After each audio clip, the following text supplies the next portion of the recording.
Hi, how are you? It's wonderful for me again to be here today to talk to us today about the topic progress never stops, even after setbacks. And I'll be speaking from the subtitle in my book on page 42 of Adapt and Advance, which is what we're using for those videos currently. And page 42 of Adapt and Advance talks about fifth point there, which is adapt and reassess. In turning your message, we're currently in chapter 3 of the book, which is turning your mess into a message. And one of the steps we need to take to turn our message into our message is to adapt and to reassess our situations from time to time. And I will start with a story. I love stories because stories, of people who have made it helps us to understand that we can also make it. One of the best things that helps us to understand that we can make it in life is following the stories of others that have made it. And a man with an experience is not at the mercy of a man with an opinion. I got that from Dave Ramsey's book. I'm currently reading one of his books now, which I'm going to recommend to us if you've not had an opportunity to read it. The Total Money Makeover. And one of the things he said in the book is a man with an experience is not at the mercy of a man with an opinion. Talking about something his pastor talk says to him. But anyways, the point is we are going to look at the story of somebody with an experience who is not at the mercy of somebody with an opinion. So the story of the first person today, we have two-person story, and then I'm going to share a little bit of my story too. The story of the person I'm going to share today is Thomas Edison, which is someone I'm sure you've heard his name before. And story had it that he failed about 10,000 times when he was trying to make the light bulb. In making it, after thousands of failed attempts to invent the light bulb, Edison refused to give up. And my first call to action to you very quickly is, have you failed up to 10,000 times at something? Maybe not, maybe you will never. And maybe you have, I don't know. But my word for you today is, no matter how many times you have failed at it, if it's a calling you believe you have and a conviction you have in that purpose, please don't give up, no matter how tough and how difficult it is. So Thomas Edison refused to give up. And I want you to think about it. Currently, I have three light bulbs in this room right now. Every time you turn on a light bulb, remember that the person who invented the light bulb failed 10,000 times before making it. Now you turn it on once, without worries, and the light comes on, but somebody did not give up. So what is that thing in you which, if you don't give up, will be a blessing to the world long after you are gone? It doesn't have to be a light bulb that touches the whole world like Thomas Edison. It might be something that touches your children. It might be something that touches your grandchildren. It might be something that touches your great-grandchildren, because they will remember that their grandfather never gave up when life was tough. And one quote by Thomas Edison that is said, which is famous to him, is, "I have not failed 1,000 times. I've just found 10,000 ways that won't work." So, like I posted on Facebook recently, I don't fail. I either succeed or I learn. So most of what we call failure is supposed to be lessons that we learn from. I either succeed and I learn, or I learn. Those are the two outcomes I have. I don't have an outcome of failure.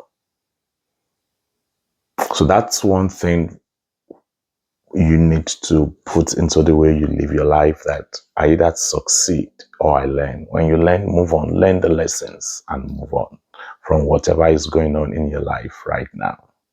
The main content for this video today is your ability to adapt plans based on feedback that you get and new information that ensures continuous progress. In the book, on page 42, I said, adapting plans based on feedback and new information ensures continuous progress even after setbacks. Then I talked about Thomas Edison's story briefly, who failed like 10,000 times when he was trying to make the light bulb.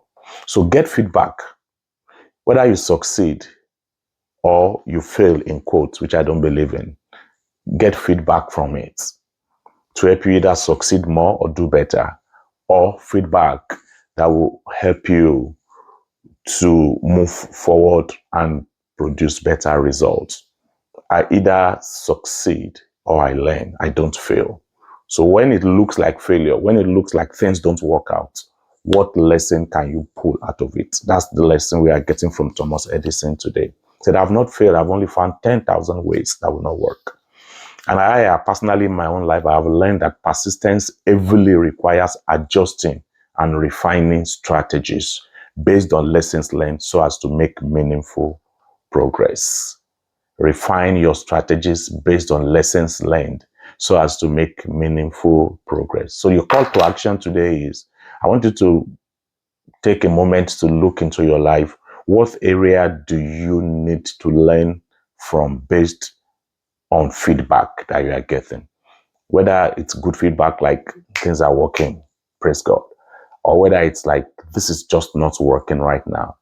What feedback can I use to improve my next process? So that's the call to action today. Call to action is find one thing, one area of your life where you can get feedback from and you use the feedback to improve your next steps. Talking of stories, I will share my story, which I've said again and again.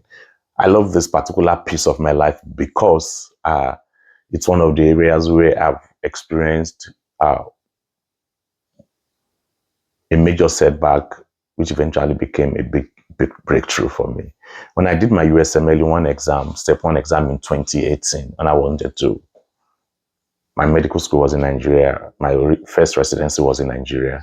Coming to the US, you can't practice medicine without residence in the US, so I had to take all the exams like I was just finishing medical school or still in medical school. USMLE is typically an exam that is taken at sometimes in medical school in the US. So you are learning the concept, you just finish learning it, you take the exam, and boom, you pass it usually for most people. But this time, for internationals, I've done it in Nigeria. I didn't do it in Nigeria. I've run out of medical school for 18 years by the time I was taking the exam. So you can imagine, how much of it I could remember. So I took the exam, I failed the exam. But one thing I want to bring out today, I passed it in 2019 the next year. But one big thing I want to bring out is I adapted my plans based on feedback. One of the things that I remember clearly was I used too many question banks. I had 3 or 4 question banks I was using at the same time in preparing for the exam. So I learned that stick to one question bank, which the popular one people know is the U world. Stick to one question bank and know it in and out. Know it in and out. And I did it I think 2 or 3 times within the next year, and I passed the exam when I took it again.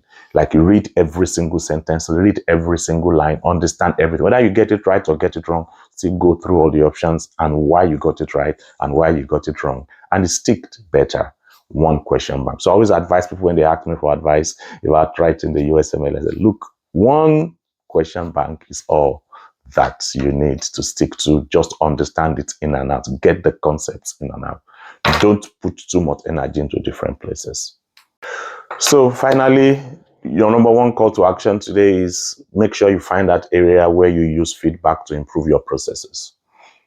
2 is the corporate call to action, which is the audiobook. I'm making this video August 2nd, so the audiobook hopefully will be out today. I'm going to hit that button to publish the audiobook today. So by the time you are watching this video, it might be a few days after today. So hopefully the audiobook will be out. So the call to action is get the audiobook, especially for those who've been asking me that they really prefer to audiobook to either ebook or paper book. So get the audiobook for those who really want it. And if you are someone who's already read the ebook or you prefer the paper copy, that's fine. Just let somebody know that the audiobook is out. Someone that you believe who is a busy person, busy professional, driving to work. It takes me about an hour to drive to and from work every day. That's 7 hours that I could use to listen to the book if I really wanted to. So call to action is the audiobook is out August 2nd, hopefully by God's grace today, and make sure you inform somebody about it. Share with a friend. The Adapt and Advance is a project that is designed to bless millions of lives. So we are just starting. We are currently on 500 and 30-ish say right now. Our goal is to get to 600 before the end of this month. 700 this year really is the goal for this year. So every single book bought counts, every life touched counts. So let's talk about that. Let's bless people that the information will be a blessing to. PLAMP framework, which is the framework in Adapt and Advanced book. I'll just go over it using what we've learned today. Basically, today we've learned M is meaning making, which tells us that our attitude to challenges matters. And today we learned that from Thomas Edison. When he failed 10,000 times making the light bulb, he had a good attitude, which is he made meaning out of it. I've not failed 10,000 times. There's no more bigger meaning than that. I've learned 10,000 ways that will not work. And today we flip on the light bulb on, off, and boom, we see the lights on because somebody persisted. Persist so that you can have a great story to tell after you. Number 2 is action. Take action. I just give us an action to take. That's why there's always one call to action in every video.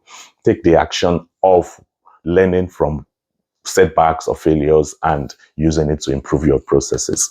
P is planning. Of course, whatever you do takes planning. I told you my own personal story, failing the USMLE and passing it the next year, failing 2018, passing 2019. I took steps.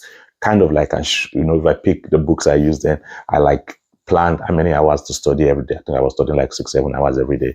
And something for a whole year and whatever, you've got to plan something out for whatever your expected success in. And then L is learning.